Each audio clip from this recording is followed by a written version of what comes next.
மூடாக்கு என்பது மண்ணின் மேற்பரப்பில் ஒரு அடுக்காக அமைக்கப்படும் ஒரு பொருளாகும். மண்ணின் ஈரப்பதத்தை தக்க வைப்பதற்காகவும், மண்ணின் வெப்பத்தை கட்டுப்படுத்துவதற்காகவும், களைகளை குறைப்பதற்காகவும் பல்வேறு வகையான விவசாய கழிவுப் பொருட்களை மூடாக்குகளாக பயன்படுத்துகின்றன. மரங்களை சுற்றிலும், பாதைகளிலும், சரிவுகளில் மண் அரிப்பை தடுப்பதற்காகவும் விளைநிலங்களிலும் பயன்படுத்தப்படுகின்றன.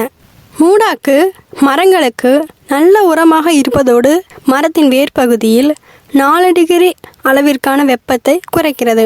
மேலும் வெப்பத்தையும் காற்றையும் மரத்தின் தரைப்பகுதியில் தடுப்பதால் மரத்திற்கு பாய்ச்சப்படும் நீர் ஆவியாவதை தடுக்கிறது. மரங்களுக்கு மற்றும் நிலங்களுக்கு இலைகளால் ஆன மூடாக்கு போடுவதால் மண் வளத்தை பெருகச் செய்கிறது. நிலங்களில் விழுந்துள்ள விதைகளை கோடை காலத்தின் தாக்கத்திலிருந்து காப்பதற்கும், விலங்குகள் மற்றும் பறவைகளை காப்பதற்கும் இயற்கையாகவே உருவானதுதான் இந்த மூடாக்கு. நன்றி, வணக்கம்.